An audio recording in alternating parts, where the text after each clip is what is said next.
Ma'am सबसे पहले तो हमको इस बात का तकलीफ है कि लोग ये पूछ रहे हैं कि आप मांग क्यों रहे हैं, और हम लोग ये सोच रहे हैं कि बाकी लोग आवाज क्यों नहीं उठा रहे हैं। शिक्षा, अगर आप किसी चीज को शिक्षा देंगे, एक हायर एजुकेशन लड़का करता है, 4 4 साल अगर स्टडी कर रहा होता है, और उसे अपने रिजल्ट्स के लिए अगर ट्विटर पे कैंपेन चलाना पड़ रहा है, इसका मतलब सिस्टम काम नहीं कर रहा है। हम लोगों ने मिलियंस में ट्वीट किए, और मिलियंस में ट्वीट करने के बाद अगर कोई उधर से रिस्पॉन्सिबल जवाब नहीं आएगा, तो फिर हम लोग को दोबारा ट्वीट करना पड़ रहा है, मोदी जी जवाब दो। तो ये बहुत दुखद है कि स्टूडेंट के लाइफ के साथ खेला जा रहा है। बहुत लेट लटीफी चल रही है, इसमें किसी एसएससी की केवल बात नहीं है। आप किसी भी स्टेट की वैकेंसी को देखेंगे, सब में कमोबेश यही सिस्टम चला रहा है, जिसमें कोई रिफॉर्म लाने को तैयार ही नहीं है। देखिए मैम, पहले क्या था कि वैकेंसी ज्यादा थे तो थोड़ा बहुत लड़के एडजस्ट कर लेते थे, क्योंकि वैकेंसी ज्यादा रहने वाले से सिलेक्शन भी ज्यादा हो जाता था।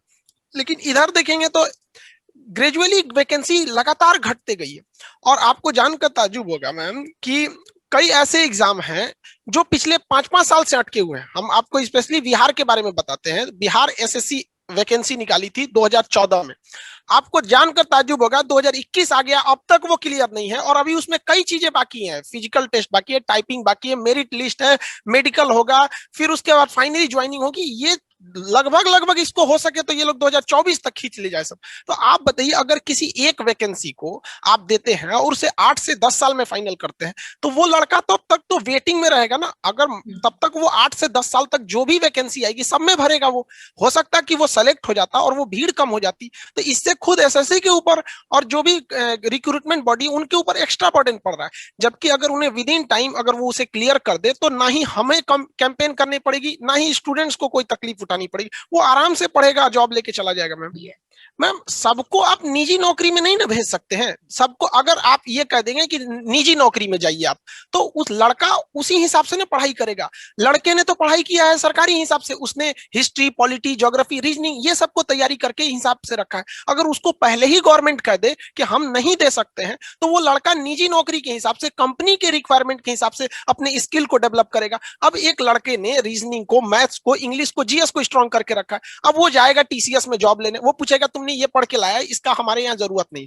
तो जिस जैसे आप अगर क्लियर कह दीजिएगा कि नहीं हम नहीं दे सकते, तो लड़का वहां भी जाएगा, शिफ्ट हो जाएगा। लेकिन ये दो दो रणनीति होती है ना, लड़के मझधार में फंसे हुए हैं। आप नहीं दीजिएगा तो बेचारा जाएगा ही जाएगा, भूखे तो मरेगा नहीं वो, या सुसाइड तो नहीं करने का वो। नहीं, और सुसाइड की सोच आनी भी नहीं चाहिए। We do not ma'am support. ये जो इस सिस्टम है, ये मजबूर किया जा रहा है लड़कों को। क्लासरूम में आके मैम लड़के रोते हैं ऐसे। आते हैं, हमको नॉर्मल एक लड़का है, सर मेरा 200 में 200 नंबर आ रहा है। आप जरा कल्पना कीजिए कि जो लड़का 200 में 200 नंबर ला रहा है वो किस तरह से पढ़ा होगा। अपना सब कुछ छोड़ दिया, कहा कि सर लॉकडाउन में हम घर नहीं गए थे, पूरा कोरोना से शहर खाली हो गया था, हम पढ़ रहे थे, मेरे मम्मी पापा के हम आखिरी सपना वो उम्मीद है। अब बताइए वो लड़का जान दे देगा अपना? और उसको अगर कोई कहेगा कि आप प्राइवेट के हिसाब से चले जाइए, तो 4 साल से बेवकूफी बन रहा था ना वो। मैम 2 3 चीज इसमें हम कहेंगे कि लोगों का कहना है कि मोदी जी का नाम क्यों जोड़े। मैम किसका नाम जोड़ेगा आदमी? महात्मा गांधी का जोड़ेगा? जो अभी हैं उन्हीं का ना नाम जोड़ेगा इंसान। आप बता दीजिए, या फिर मोदी जी बता दे कि हम किसका नाम जोड़ेंगे तो वो सुनेंगे।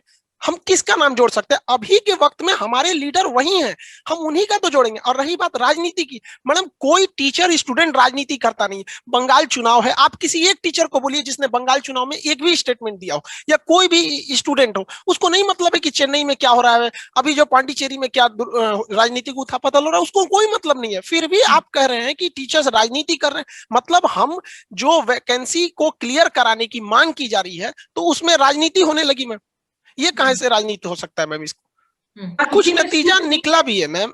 देखिए रेलवे ने 2019 में एग्जाम वैकेंसी निकाली थी, और उसके बाद वो इसको डेट फिक्स नहीं कर रही थी। तो सितंबर में सारे टीचर्स ने मिलकर, जितने अभी टीचर स्टूडेंट है, सबने मिलकर आवाज उठाई और ट्विटर पे आवाज उठाई। 3 महीने बाद रेलवे ने डेट दे दिया कि हम दिसंबर से एग्जाम लेना चालू कर देंगे।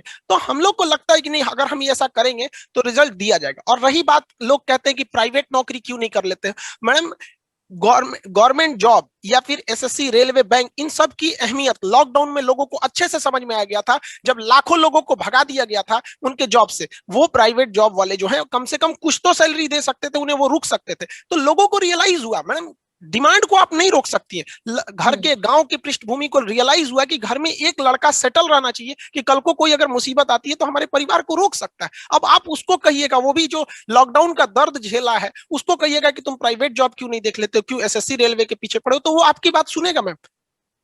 मैम इसमें ना दो, रही बात आप बिहार की कही, मैम सबकी यही प्रॉब्लम है। उत्तर प्रदेश की बात करते हैं, 2016 में एसआई की वैकेंसी आई थी, उसके बाद से काफी कोर्ट कचहरी भी हुआ था, तो गवर्नमेंट ने हलफनामा भी दिया था कि हम हर साल वैकेंसी निकालेंगे। अब वैकेंसी आ रही है 2021 में, और उत्तर प्रदेश में कह दिया गया है कि दरोगा का फॉर्म मैक्सिमम 28 साल तक एज के लड़के भरेंगे। आप बताइए 2016 के बाद जो लड़के का एज होगा 27 साल, वो तो अब ओवर एज हो गया। किसकी गलती है? सिस्टम की गलती है। उसका ओवर एज कैसे हो गया? आपने 4 साल 5 साल बाद वैकेंसी निकालना छोड़ दिया, उसके बीच में तो जो लड़का 25 साल का था उसने भी ओवर एज हो गया। ये हर स्टेट की प्रॉब्लम है मैडम, राजस्थान में उठाइए, रीट पटवार, हरियाणा उठा लीजिए, हर जगह का प्रॉब्लम है। और रही बात पॉलिटिकल क्या चीज है, कौन सी गवर्नमेंट आती है, देखिए मैम बात आती है कि आप उसको वरीयता क्रम में उसे प्रेफरेंस दे रहे हैं या नहीं दे रहे हैं। इन्हें कोई स्टूडेंट्स के या इस जॉब को कोई प्रेफरेंस ही नहीं दे रहा है मैडम। जैसे आप देखेंगे कोई भी चीज अगर गवर्नमेंट उसे प्रेफरेंस दे कि नहीं हमें ये चीज करनी है, तो वो हो जाती है, चाहे वो किसी चीज के मैटर को लेके सीबीआई जांच हो या फिर किसी चीज को। आप प्रेफरेंस किसको दे रहे हैं, ये डिपेंड करता है। और रही बात नौकरशाही की, तो मैडम ये जो कर्मचारी बैठ गए हैं लोग, सबसे बड़ा चीज क्या, ये इनके ऊपर कोई अकाउंटेबिलिटी नहीं है।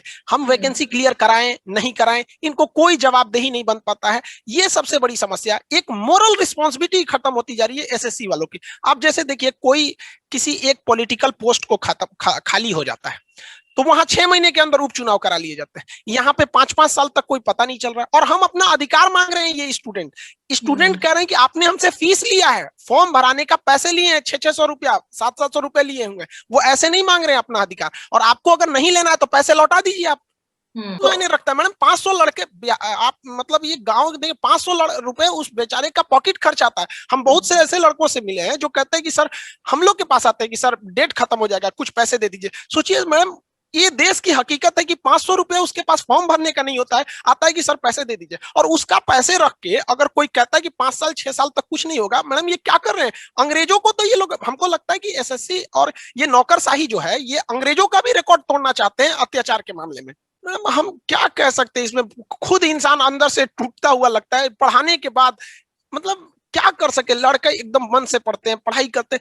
गवर्नमेंट को भी इसमें आना चाहिए, सामने खुल के आना चाहिए गवर्नमेंट को। हम क्या करें, हम आपके अपने हैं तभी तो मांग रहे हैं, वरना हम लोग किसी दूसरे से कहां जाएंगे मांगने। चाहे जो भी स्टूडेंट, जो भी टीचर है, वो एक रिफॉर्म चाहिए। आप हमसे कहिए कि भाई हम लोग को पता है कि कहां कहां गलतियां हो रही होती है, बट एक बार गवर्नमेंट एक डेलीगेशन कर दे कि भैया 10-15 लोग इस बोर्ड मेंबर बन जाओ, कि यहाँ आप किसी टीचर को सेलेक्ट कर दे, गवर्नमेंट खुद ही सेलेक्ट कर दे, उसमें गवर्नमेंट की बॉडीज भी रहे, यहाँ से कुछ एक स्टूडेंट्स के भी कुछ रिप्रेजेंटेटिव रहे, टीचर्स के रहे, वो अपनी बातों को रखेंगे कि कैसे किसी चीज को स्मूथ किया जा सकता है।